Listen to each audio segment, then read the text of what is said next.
ஓம் சாய்ராம்.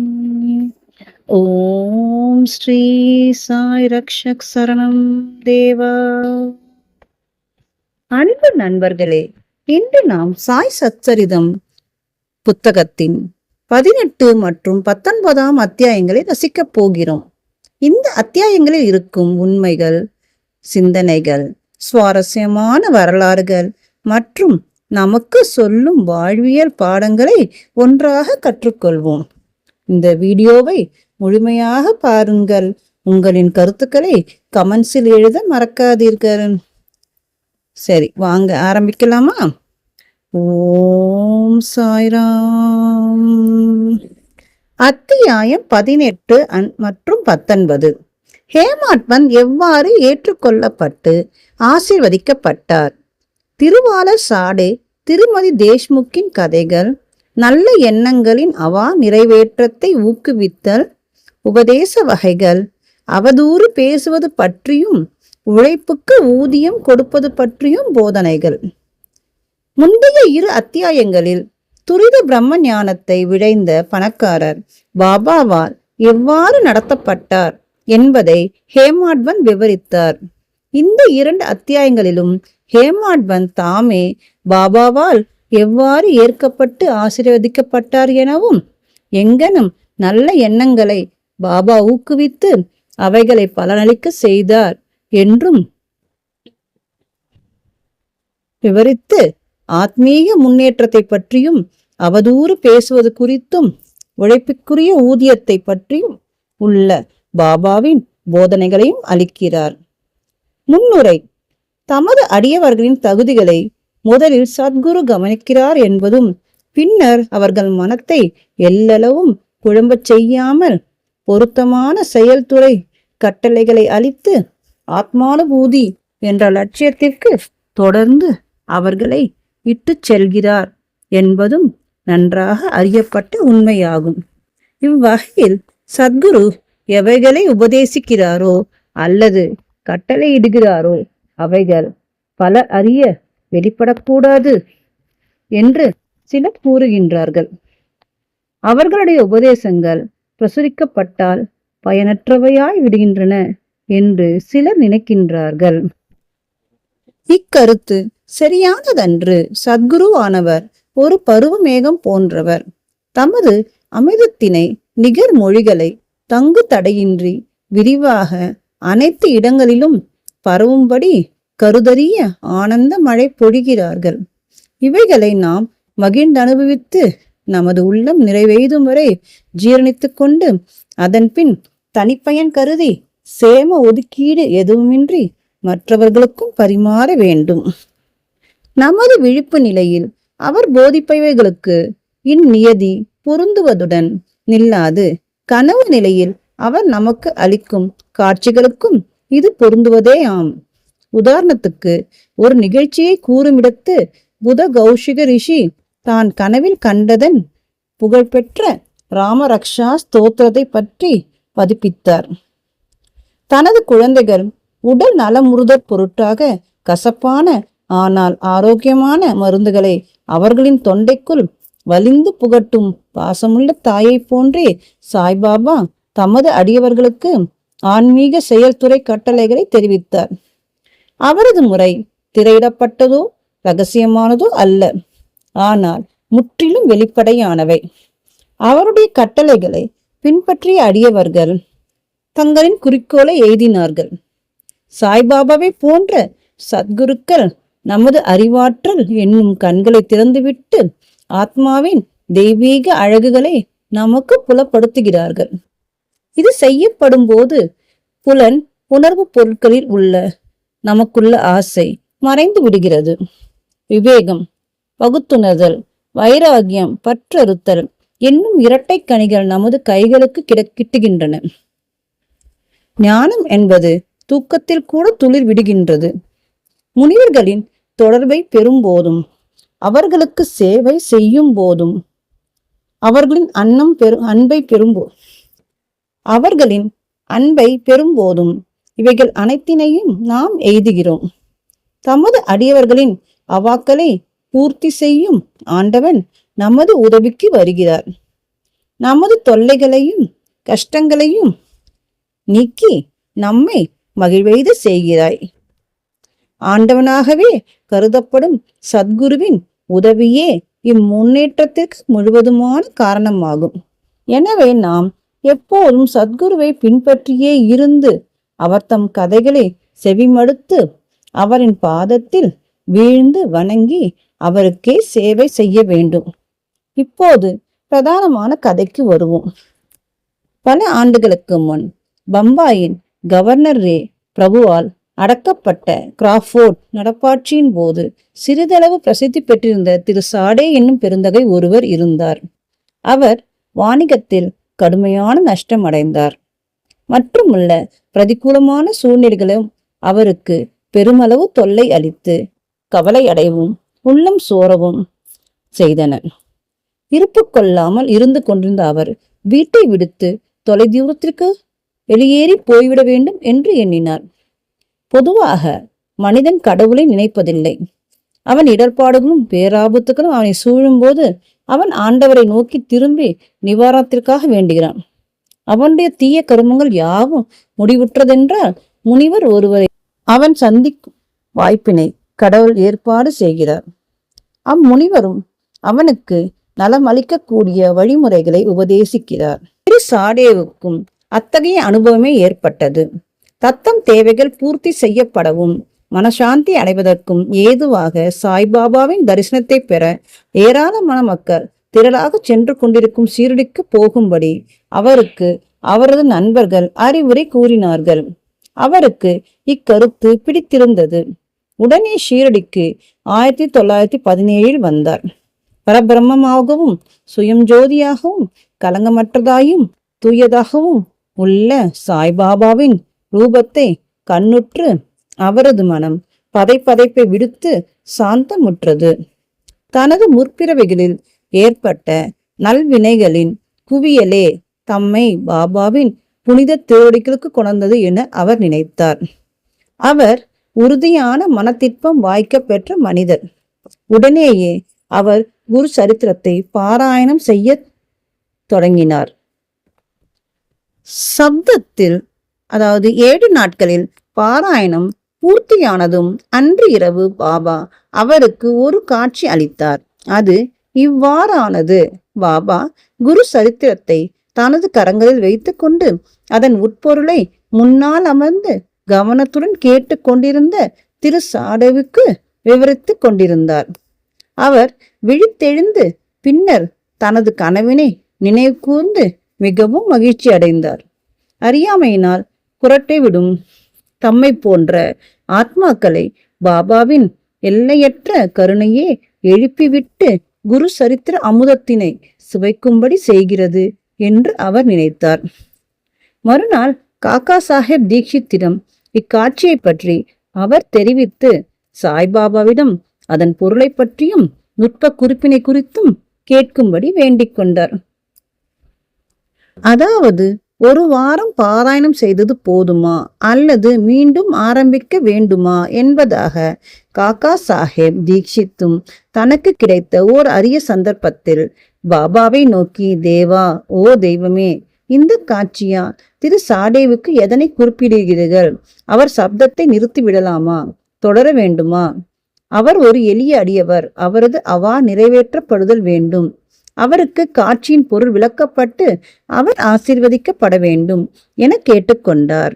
பாபாவும் அவர் மற்றொரு சப்தம் பாராயணம் செய்ய வேண்டும். அதை அவர் கவனமாக கற்பாராயின் அவர் தூயவராகி நன்மை பெறுவார். பரமாத்மாவும் மகிழ்ச்சி அடைந்து சம்சார வாழ்க்கையின் பந்தங்களினின்று அவரை விடுவிப்பார் என பதில் அளித்தார். இச்சமயத்தில் ஹேமாட் பந்த் அங்கே இருந்தார். அவர் பாபாவின் கால்களை பிடித்து விட்டு கொண்டிருந்தார்.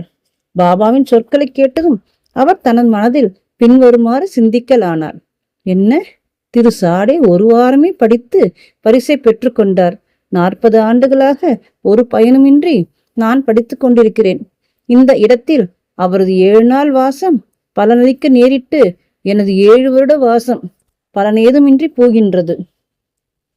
தம் அறிவுரையால் என்னை ஆசீர்வதிக்கவும் தமது அமுதத்தை என் மீது பொழிய வேண்டும் எனவும் கருணை மேகத்திற்காக பாபாவிற்காக காத்து கொண்டிருக்கும் சாதக பறவையை போல் எப்போதும் நான் காத்து கொண்டிருக்கிறேன்.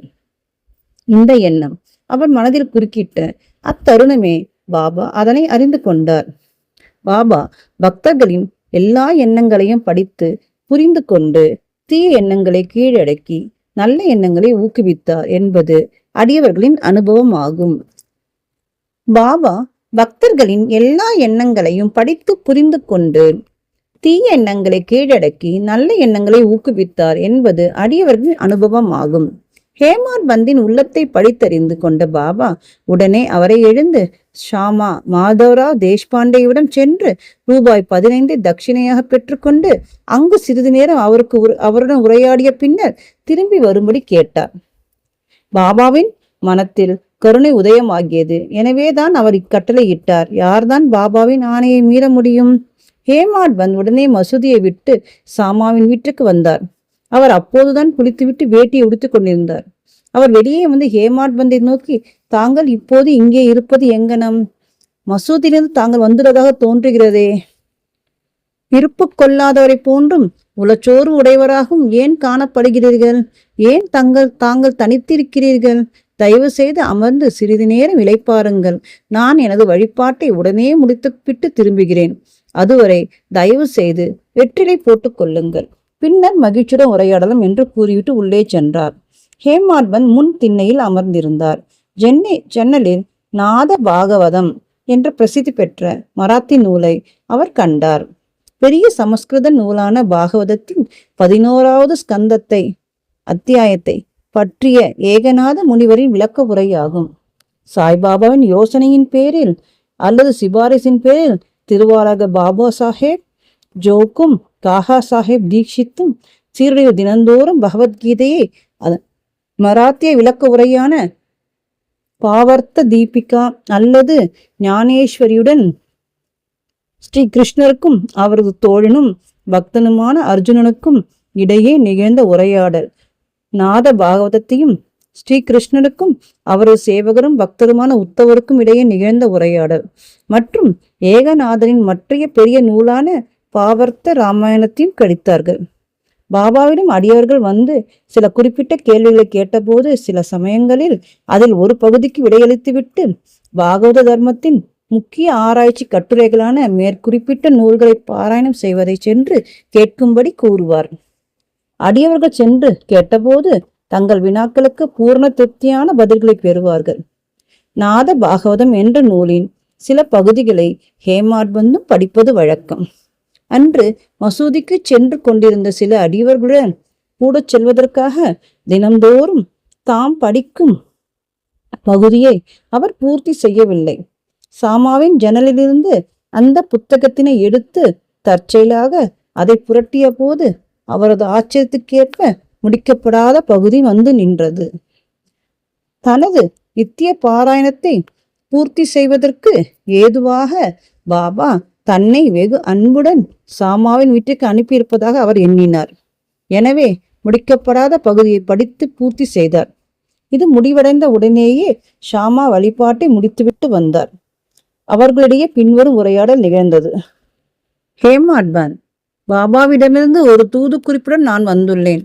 தங்களிடமிருந்து தட்சிணையாக ரூபாய் 15 பெற்றுக்கொண்டு சிறிது நேரம் தங்களுடன் அமர்ந்து மகிழ்ச்சியாக உரையாடிவிட்டு பின்னர் தங்களுடன் மசூதிக்கு திரும்பும்படியும் என்னை அவர் கேட்டுக்கொண்டிருந்தார்.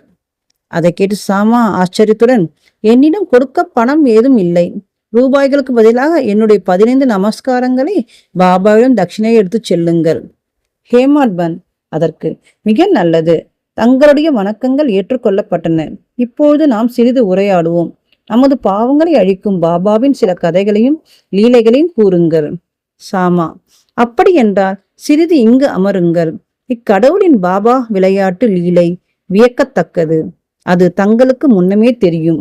நான் ஒரு கிராமத்து குடியானவன். ஆனால் தாங்களோ அறிவுடைய குடிமகன். தாங்களே இங்கு வந்துற்றது முதலாக சிறிது அதிகமாகவே லீலைகளை கண்டு கொண்டிருக்கிறீர்கள். அவற்றை எங்கனும் நான் தங்கள் முன் விவரிப்பேன். நன்று, இந்த பான் விதாவையும் சாப்பிடுங்கள். நான் உள்ளே சென்று உடுத்தி கொண்டு வந்து விடுகிறேன்.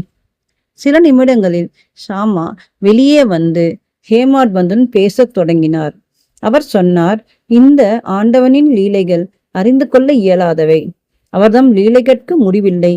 யாரே அவற்றை கண்டு கொள்ள முடியும்?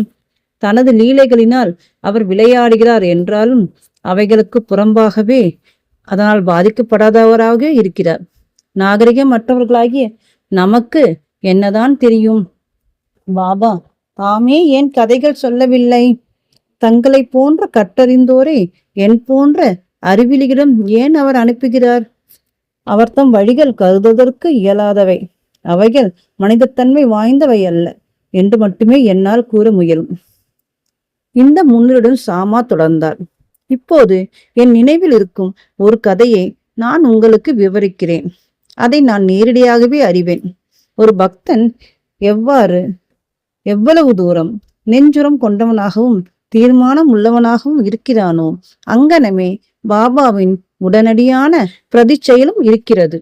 சில சமயங்களில் பாபா தமது பக்தர்களை தீவிரமாக சோதனைக்கு உட்படுத்தி பின்னர் அவர்களுக்கு உபதேசம், செயல்துறை கட்டளைகள் அளிக்கிறார். உபதேசம் என்ற வார்த்தையை கேட்டுடனேயே ஹேமாட்பந்திற்கு தனது மனதில் ஏதோ ஒரு மின்னலை போன்ற ஒளி பாய்ந்தது போன்று இருந்தது. அவர் உடனே திரு சாடேயின் குரு சரித்திர பாராயண கதையை நினைவு கூர்ந்து தமது பதைப்பதைப்பான மனதிற்கு அமைதி அளிக்கவே நிச்சயமாக பாபா தம்மை சாமாவிடம் அனுப்பியிருக்க வேண்டும் என்று எண்ணினார். என்றாலும் இந்த உணர்வை அடக்கி கட்டுப்படுத்தி கொண்டு சாமாவின் கதைகளை கேட்கத் தொடங்கினார். அவை அனைத்தும் பாபா தமது பக்தர்களிடம் எவ்வளவு அன்புடனும் பாசமுடனும் இருக்கிறார் என்பதை தெரிவிக்கின்றன. இவைகளை எல்லாம் கேட்ட ஹேமாட்பந்த் ஒருவித மகிழ்ச்சியை எய்தலானார்.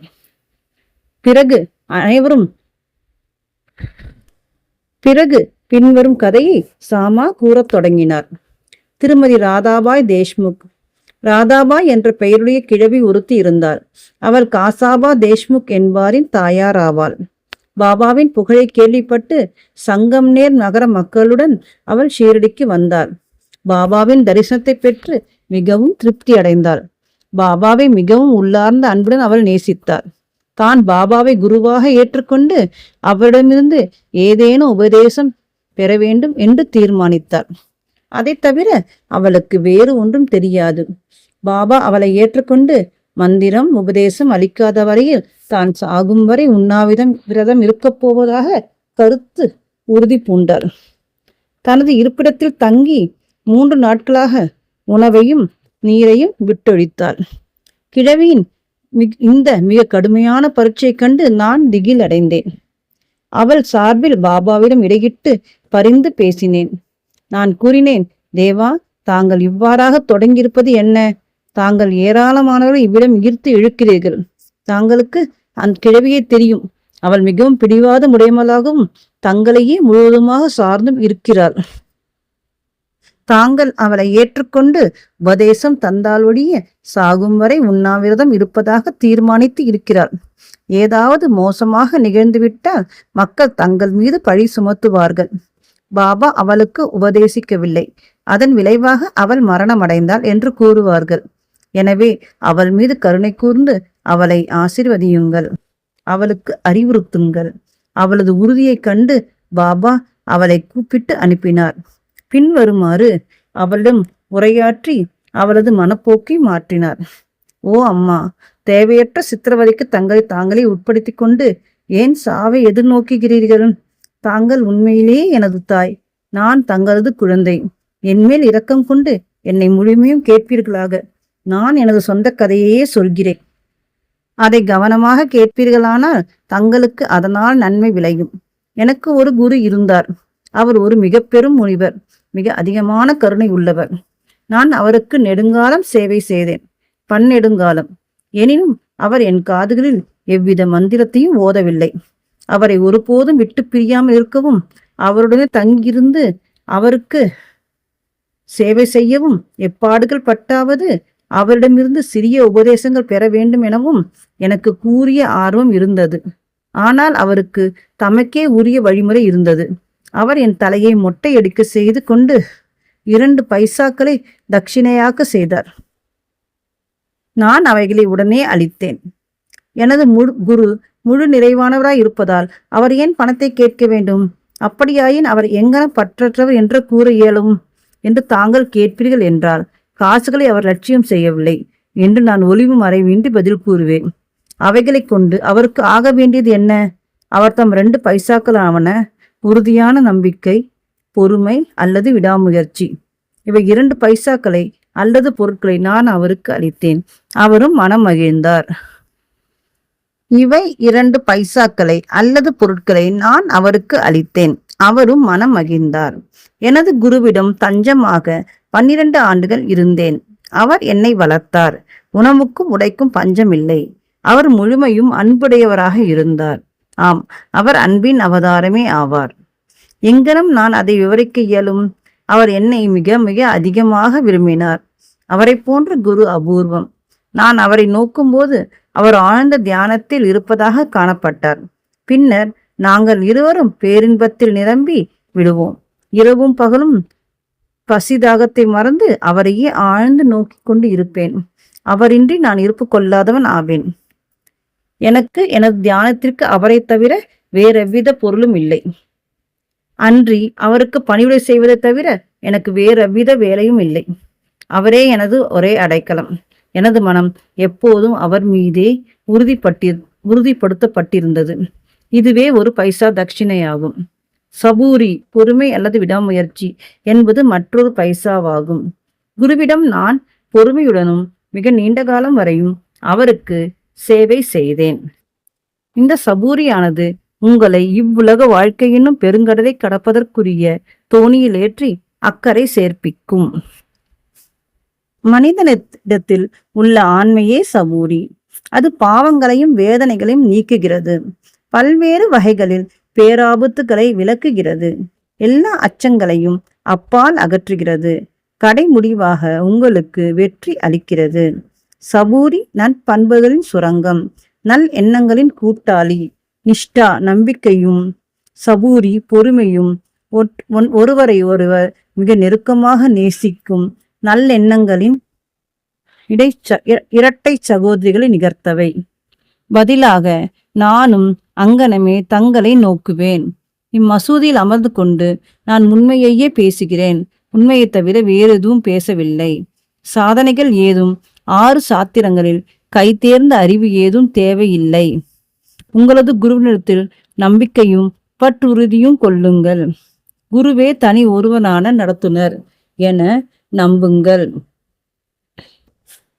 தனது குருவின் பெருமையை அறிபவன், அவரையே அரிஹர பிரம்மம் என்ற திரிமூர்த்தி அவதாரம் என்று கருதுபவன் ஆசீர்வதிக்கப்பட்டவன். இவ்வாறாக அறிவுறுத்தப்பட்டு கிழவி உடன்பட்டாள். உண்ணாவிரதத்தை கைவிட்டாள்.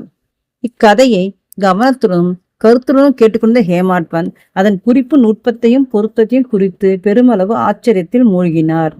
பாபாவின் இவ்வதிசய லீலையை கண்டு கொண்டு உச்சி முதல் உள்ளங்கால் வரை அவர் உருகினார். தொண்டை அடைத்தது. ஒரு வார்த்தை கூட அவரால் பேச முடியவில்லை. சாமா அவரை இந்நிலையை நோக்கி, தங்களுக்கு என்ன நேர்ந்தது? ஏன் மௌனமாகி விட்டீர்கள்? பாபாவின் கணக்கற்ற லீலைகள் இன்னும் எவ்வளவை நான் விவரிக்க வேண்டும் என்று கேட்டார். இந்த தருணம் மதியான வழிபாடும் ஆரத்தி சடங்கு மசூதியில் ஆரம்பமாகிவிட்டன என்பதனை அறிவிக்கும் வகையில் மசூதியில் இருக்கும் மணி அடிக்கத் தொடங்கியது. எனவே சாமாவும் ஹேமாட்பந்தும் மசூதியை நோக்கி விரைந்தனர். பாபு சாஹேப் ஜோக் அப்போதுதான் வழிபாட்டை துவக்கி இருந்தார். பெண்கள் மசூதியின் உள்ளே மேல்தளத்திலும் ஆண்கள் கீழே உள்ள திறந்த வெளி தாழ்வாரத்திலும் நின்று கொண்டு ஆரத்தியை கோஷத்துடன் எல்லோரும் பலமாக மேளங்கள் முழங்க பாடிக்கொண்டிருந்தனர். சாமா தன் கூடவே ஹேமாட்பந்தையும் இழுத்து கொண்டு மேலே சென்றார். பாபாவுக்கு வலதுபுறம் அவரும் ஹேமாட்பந்த் முன்னாலும் அமர்ந்தனர். அவர்களை கண்டு சாமாவிடமிருந்து கொண்டு வந்த தட்சிணையை கொடுக்கும்படி ஹேமாட்பந்திடம் கேட்டார். ஹேமாட்பந்த் அவ்விடம் நேரே சென்றிருந்ததாகவும் சாமா ரூபாய்க்கு பதிலாக நமஸ்காரங்களை அளித்ததாகவும் அவர் அங்கேயே நேரில் இருப்பதாகவும் கூறினார். பாபா அதற்கு நன்று, தாங்கள் இருவரும் சம்பாஷித்தீர்களா? அப்படியென்றால் நீங்கள் பேசியவைகள் அனைத்தும் குறித்து எனக்கு சொல்லுங்கள் என்றார். மணியோசை, மேளம், கோஷ்டி கானம் இவற்றை பொருட்படுத்தாது ஹேமாட்பந்த் அவர்கள் பேசியதை கூற ஆவலாய் இருந்தார். அதை எடுத்துரைக்கவும் ஆரம்பித்தார். பாபாவும் அதை கேட்பதற்கு ஆவலாய் இருந்தார். எனவே அவர் தமது திண்டை விட்டு நீங்கி முன்னால் சாய்ந்து கொண்டார். தாம் உரையாடியவைகள் எல்லாம் மிகவும் மகிழ்வழி அளிக்கின்றவை. சிறப்பாக கிழவியின் கதை மிக மிக அற்புதமானது என்றும் அதை செவி மடுத்ததன் பொருட்டு அவர் பாபாவின் லீலை விவரிக்க இயலாதது என்னும் கதை என்ற புறத்தோற்றத்தில் பாபா தம்மையே உண்மையில் ஆசீர்வதித்திருப்பதாக தாம் நினைப்பதாக கூறினார். பின்னர் பாபா, கதை அற்புதமானது, எங்கனம் நீங்கள் ஆசீர்வதிக்கப்பட்டீர்கள்? நான் உங்களிடம் எல்லாவற்றையும் விளக்கமாக அறிந்து கொள்ள விரும்புகிறேன். எனவே அவை அனைத்தையும் குறித்து எப்போதே எனக்கு சொல்லுங்கள் என்றார். ஹேமாட் பந்த் தான் சற்று முன்னர் கேட்ட தனது உள்ளத்தில் நிலையான முத்திரையை ஏற்படுத்திய கதையை முழுக்க விவரித்தார். இதை கேட்டு பாபா மிகவும் மகிழ்ச்சியுற்றார். மேலும் அவரை நோக்கி, இக்கதை உமதுள்ளத்தில் பதிவுற்றதா? அதன் குறிப்பு நுட்பத்தை பிடித்து கொண்டீரா என்றார். அவர், ஆம் பாபா, எனது மனத்தின் பதைப்பதைப்பு மறைந்தொழிந்தது. எனக்கு உண்மையான சாந்தியும் அமைதியும் கிடைத்தன. நான் உண்மையான வழியை அறிய பெற்றேன் என்றார். பாபா பின்வருமாறு உரைத்தார். எனது நிகழ்முறை மிகவும் தனித்தன்மை வாய்ந்தது. இக்கதையை நன்றாக ஞாபகப்படுத்திக் கொள்ளுங்கள். அது மிகவும் பயனுள்ளதாக இருக்கும். ஆத்மாவின் ஞானத்தை அனுபூதி அடைவதற்கு தியானம் இன்றியமையாதது. அதை இடையறாது பயிற்சித்தீர்கள் ஆனால் விருத்திகள், எண்ணங்கள் அமைதிப்படுத்தப்படும். ஆசைகள் அற்ற நிலையில் இருந்து கொண்டு நீங்கள் அனைத்து உயிர்களிலும் இருக்கின்ற ஆண்டவன் மேல் தியானம் செய்யுங்கள். மனது ஒருமுகப்படுத்தப்பட்ட பின்பு நமது குறிக்கோள் எய்தப்பட்டுவிடும். ஞானம் என்னும் பண்பே திரு உருக்கொண்டது எனவும் மற்றும் உணர்வு திரளும் பேரானந்தம் ஆகிய எனது உருவமற்ற இயல்பை எப்போதும் தியானம் செய்யுங்கள். இதை செய்ய தங்களால் இயலாவிடில் இங்கே இரவும் பகலும் காண்பதைப் போன்று உச்சி முதல் உள்ளங்கால் வரையுள்ள எனது ரூபத்தை தியானம் செய்யுங்கள். இதை தாங்கள் செய்து கொண்டே போகும்போது தங்களின் விருத்திகள், எண்ணங்கள் ஒரே இலக்கில் குவிக்கப்படும். தியானம் செய்பவர், தியானம், தியானிக்கப்படும் பொருள் இவைகள் உள்ள வேறுபாடு மறைந்துவிடும். தியானம் புரிபவர் உச்ச உணர்ச்சி திரளுடன் ஒன்றி பிரம்மத்துடன் கலந்து ஐக்கியமாய் விடுவார். தாயாமை நதியின் ஒரு கரையிலும் அதன் குட்டிகள் மறு கரையிலும் இருக்கின்றன. அவைகளுக்கு அது பாலோ உஷ்ணமோ அளிப்பதில்லை. அதனுடைய கண்ணோட்டத்தை ஒன்றே அவைகளை போஷிக்கிறது. குட்டிகள் தமது தாயாரை ஞாபகத்தில் கொள்ளுதலை தவிர வேறொன்றும் செய்வதில்லை. தாய் ஆமைகளின் கண்ணோட்டம் குட்டிகளுக்கும் காலூன்றி பெய்யும் அமுத மழையாகவும் ஊட்ட பண்பிற்கும் மகிழ்ச்சிக்கும் உள்ள ஒரே தோற்றுவாயாகவும் இருக்கிறது. குருவுக்கும் சீடர்களுக்கும் இடையிலுள்ள உறவும் அத்தகையதே ஆகும். பாபா இம்மொழிகளை உதிர்த்து முடிந்த பின்பு ஆரத்தி கோஷிக்கான முடிவு பெற்றது. அனைவரும் ஒரே உறக்க குரலில் சச்சிதானந்த சுரூபியாய் இருக்கிற சத்குரு சாய்நாத் மகாராஜ்க்கு ஜெய் என்று கூவினார்கள். அன்பார்ந்த வாசகர்களே, நாமும் இந்த நேரம் மசூதியில் கூட்டத்துடன் நின்று கொண்டிருப்பதாக நினைத்து கொள்வோம். ஜெய ஜெய கோஷத்தில் நாமும் அவர்களுடன் பங்கு கொள்வோம். ஆரத்தி சடங்கு முடிவடைந்த பின்னர் பிரசாதம் விநியோகிக்கப்பட்டது. வழக்கம் போல பாபு சாஹேப் ஜோக் முன்னே வந்து பாபாவை வணங்கிய பின் அவரின் உள்ளங்கை நிறைய கற்கண்டை அளித்தார். பாபா இவை முழுவதையும் ஹேமாட் பந்தின் கைகளில் திணித்து அவரிடம், இக்கதையை உள்ளத்தில் இருத்தி நன்றாக நினைவில் வைத்துக் கொள்வீர்களே, ஆனால் உங்களது நிலையும் கற்கண்டை போலவே சுவையுள்ளதாகும். உங்களது எல்லா விருப்பங்களும் நிறைவேற்றப்படும். நீங்களும் சந்தோஷமாய் இருப்பீர்கள் என்று கூறினார். ஹேமாட் பந்த் பாபாவின் முன்னால் பணிந்து வணங்கி, இவ்வாறே எனக்கு அனுகூலம் செய்யுங்கள், என்னை எப்போதும் ஆசீர்வதித்து காப்பாற்றுங்கள் என்று கெஞ்சி கேட்டுக்கொண்டார். பாபா அதற்கு, இக்கதையை கேட்டு அதனை குறித்து தியானித்து அதன் மெய்க்குருத்தை ஜீரணித்துக் கொள்ளுங்கள்.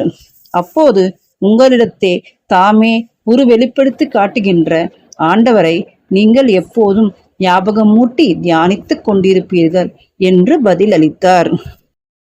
அன்பான வாசகர்களே, அப்போது ஹேமாட்பந்த் கற்கண்டு பிரசாதத்தை பெற்றார். நாமும் இப்போது கற்கண்டு பிரசாதம் அல்லது இக்கதையின் அமிர்தத்தை பெறுகிறோம். அதை நாம் உள நிறைவடையும் வரை பருகுவோம். அதை தியானிப்போம். அதை ஜீரணித்துக் கொள்வோம். பாபாவின் அருளினால் வலிமையுடனும் மகிழ்ச்சியுடனும் இருப்போம். ஆமென். 19ஆம் அத்தியாயத்தின் இறுதியில் ஹேமாட்பந்த் மற்றும் சில விஷயங்களை பற்றி கூறியிருக்கிறார். அவைகள் கீழே தரப்பட்டுள்ளன. நமது குணத்தை பற்றி பாபாவின் அறிவுரை. பின்வரும் பாபாவின் பொன்மொழிகள் பொதுவானவை, விலை மதிக்க முடியாதவை. அவைகள் மனதில் இருத்தப்பட்டு அதற்கேற்ப செயல்படுத்தப்பட்டால் எப்போதும் உங்களுக்கு நன்மை அளிக்கும். ஏதேனும் உறவோ தொடர்போ இல்லாவிடில் ஒருவரும் எங்கும் செல்லுவதில்லை. ஏதேனும் ஜீவராசிகளோ மனிதர்களோ உங்களிடம் வர நேர்ந்தால் அவர்களை பண்பின்றி விரட்டிவிட வேண்டாம். அவர்களை நன்றாக வரவேற்று உரிய மரியாதையுடன் நடத்துங்கள். தாகமாய் இருப்போர்க்கு தண்ணீர் கொடுத்த போதும், பசியாய் இருப்போர்க்கு உணவு அளித்த போதும், ஆடையற்றவர்களுக்கு ஆடை அளித்த போதும், உட்காருவதற்கும் இளைப்பாறுவதற்கும் உங்களது திண்ணையை மற்றவருக்கு அளித்த போதும் ஸ்ரீஹரி நிச்சயம் மகிழ்வெய்துகிறார். யாராவது உங்களிடம் பணம் கேட்டு உங்களுக்கு கொடுக்க மனதில்லாமல் இருந்தால் கொடுக்காதீர்கள். ஆனால் அவரை பார்த்து நாயை போன்று குறைக்க வேண்டாம். யாரேனும் நூற்றுக்கணக்கான விஷயங்களை உங்களுக்கு எதிராக கூறட்டும். ஆனால் கசப்பான எவ்விதத்திலும் அவர்களுக்கு பதில் அளிக்கும்படியான சீற்றம் கொள்ளாதீர்கள். இவ்வாறான விஷயங்களை எப்போதும் சகித்து கொண்டிருப்பீர்களே ஆனால் நீங்கள் நிச்சயம் மகிழ்ச்சி அடைவீர்கள். உலகம் தலைகீழாக மாறட்டும். நீங்கள் இருந்த இடத்திலே இருங்கள். உங்கள் இருப்பிடத்தில் நின்று கொண்டோ வசித்து கொண்டோ அனைத்து விஷயங்களையும் உங்கள் முன்னர் கடந்து செல்லும் காட்சியினை அமைதியுடன் பார்த்து கொண்டிருப்பீர்களாக. உங்களிடமிருந்து என்னை பிரிக்கும் வேற்றுமை சுவரை இடித்து விடுங்கள். பின்னர் நமது சந்திப்புக்குரிய சாலையானது தடங்கள் இன்றியும் திறந்தும் இருக்கும். நான் நீ என்ற வேறுபாட்டுணர்வே குருவிடமிருந்து சீடனை பிரிக்கும் தடை அரணாகும். அது அழிக்கப்பட்டாலன்றி இரண்டர கலத்தல் அல்லது ஐக்கியமாதல் இயலாது. கடவுளே சகலத்திற்கும் ஒரே உரிமையாளர், அல்லாஹ் மாலிக். வேறொருவரும் நமது பாதுகாவலர் அல்ல. அவர் வேலை செய்யும் முறைமை அசாதாரணமானது, விலை மதிக்க முடியாதது, அறிவால் அறிய முடியாதது. அவரது சங்கல்பமே ஈடேறும். அவர் நமக்கு வழிகாட்டுவார். நமது உள்ளத்தின் ஆசைகளை பூர்த்தி செய்வார். ருணானுபந்தத்தின் முன்ஜென்மத்தின் உறவு மூலமாகவே நாம் இணைந்துள்ளோம். ஒருவருக்கொருவர் அன்பாயிருந்தும் சேவை செய்தும் நாம் மகிழ்ச்சியுடன் இருப்போம். எவன் வாழ்க்கையில் மிக மிக உயர்ந்த குறிக்கோளை எய்துகிறானோ அவன் இரவா புகழுடையவன், மகிழ்ச்சியுடையவன். மற்றவர்கள் எல்லாம் வெறுமனே உலதாயிருக்கிறார்கள் அல்லது மூச்சு விடும் வரை வாழ்ந்திருக்கிறார். நல்ல எண்ணங்கள் அவா நிறைவேற்றத்தை ஊக்குவித்தல். நல்ல எண்ணங்களை சாய்பாபா எங்கன ஊக்குவித்தார் என்பதை அறிவது சுவாரஸ்யமானது. அன்புடனும் பக்தியுடனும் முழுமையாக உங்களை நீங்கள் அவரிடம் சரணாகதியாக்கி கொள்ள வேண்டும். பின்னர் எவ்வளவோ விஷயங்களில் அடிக்கடி அவர் உங்களுக்கு உதவி செய்வதை காண்பீர்கள். தூக்கத்திலிருந்து எழுந்த உடனே உங்களுக்கு ஏதாகிலும் ஒரு நல்ல எண்ணம் உதிக்கின்ற போது அதையே பின்னர் பகற்பொழுதில் உள் முதிர்வுற அனுசரித்தால் உங்களது மனத்தின் அறிவு திறந்து வெளியிடப்பட்டு மனது அமைதி அடையும் என்று யாரோ ஒரு முனிவர் கூறியிருந்தார். ஹேமாட்பந்த் இதை முயற்சிக்க விரும்பினார். ஒரு புதன்கிழமை இரவு படுக்க போகும் முன் அவர் சிந்தித்தார். நாளை வியாழக்கிழமை, ஒரு புனிதமான நாள். ஷீரடியும் மிகவும் புனிதமான இடம். எனவே நான் நாளை முழுவதும் ராமநாமத்தை நினைவூட்டிக் கொள்வதிலும் போற்றுவதிலும் கழிப்பேன் என்றவாறு அவர் உறங்கினார். அடுத்த நாள் காலை அவர் துயில் நீங்கி எழுந்தபோது எவ்வித முயற்சியும் இன்றி ராமநாமத்தை நினைவு கூர்ந்தார்.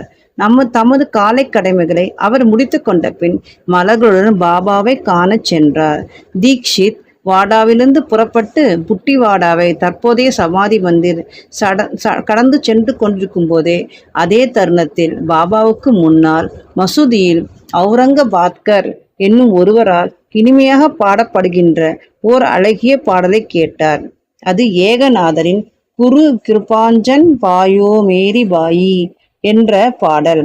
அப்பாடலில் அவர் குருவின் கடாட்சம் என்னும் ரூபத்தில் அஞ்சனம் அவருக்கு கிடைத்தது என்றும் அது அவரின் பார்வையை திறந்துவிட்டு அவருக்கு ராமரை அகத்தும் புறத்தும் உறக்கத்திலும் கனவிலும் விழிப்பு நிலையிலும் எவ்விடத்தும் காணும்படி செய்தது என்றும் கூறினார்.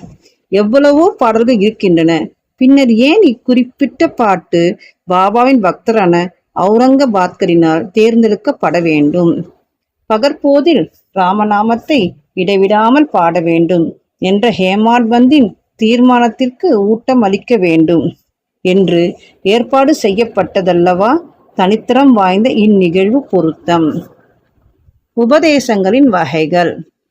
அவதூறு பேசுபவர், புறங்கூறுவோர் கண்டிக்கப்படுதல். அறிவுரை வழங்குவதற்கு சாய்பாபாவிற்கு எத்தகைய சிறப்பான இடமோ குறிப்பிட்ட நேரமோ தேவை இருக்கவில்லை. சந்தர்ப்பம் நேரிட்ட போதெல்லாம் தாராளமாக அவற்றை அவர் வழங்கினார். ஒருமுறை பாபாவின் பக்தன் ஒருவன் வேறொருவரை அவர் அறியாதபடி மற்ற ஜனங்களின் முன்னிலையில் திட்டினான். தனது சகோதரின் நன்மைகளை எல்லாம் புறத்தொதுக்கி அவரின் குறைபாடுகள் குறித்து கேட்போர்கள் அருவருப்பு அடையும்படியாக கருத்தூன்றி விரித்து பேசலுற்றான். அவசியமின்றி மற்றவர்களை புறங்கூறுவது மக்களுக்குரிய ஒரு மனப்பாங்காக இருப்பதை பொதுவாக நாம் காண்கிறோம். முனிவர்கள் இந்த புறங்கூறுதலை வேற்றொரு கோணத்தில் இருந்து நோக்குகிறார்கள். அழுக்கை நீக்குவதற்கு பல வழிகள் இருக்கின்றன, மண், நீர், சோப்பு முதலானவை. ஆனால் புறங்கூறுபவனுக்கோ அவனுக்கே உரித்தான வழி இருக்கிறது. அவன் மற்றவர்களது அழுக்கை தனது நாவினால் அகற்றி நீக்குகிறான். ஒரு வகையில் அவன்தான் திட்டப்படுகின்றவனுக்கே உதவுகிறான். இதற்காக அவனுக்கு நன்றி செலுத்த வேண்டும். புறம் கூறுபவனை திருத்துவதற்கு சாய்பாபாவுக்கு அவருக்கே உரியதான வழி இருக்கிறது. அவர் தமது நிறை பேரறிவினால் அப்புறம் கூறுவோன் செயலை அறிந்திருந்தார். மதியம் அவர் அவனை லென்டித் தோட்டத்திற்கு அருகில் பார்த்தபோது வேலிக்கருகில் இருந்த மலத்தை உண்ணும் ஒரு பன்றியை அவனுக்கு சுட்டி காண்பித்து, பார், அது எத்தகைய சுவை மனச்சிறப்புடன் மலத்தை பெயராவலும் விழுங்குகின்றது. உனது நடத்தையும் அத்தகையதே. உனது தோழர்களை நீ மனதார திட்டிக்கொண்டே இருக்கிறாய். பல்வேறு நல்வினைகளை செய்ததன் பலனாக நீ மனிதனாக பிறந்திருக்கிறாய். இவ்வாறு நீ நடந்து கொண்டால் ஷீரடி உனக்கு எவ்விதத்திலாவது உதவி செய்யுமா என்று கேட்டு அவனுக்கு அறிவுரைகள் வழங்கினார். அப்பக்தன் இப்பாடத்தை உள்ளத்தில் ஏற்றிக்கொண்டு சென்றான் என்று சொல்ல தேவையில்லை. அவ்விதமாக பாபா அவசியம் நேரிட்ட போதெல்லாம் அறிவுரைகளை வழங்கி கொண்டே இருந்தார்.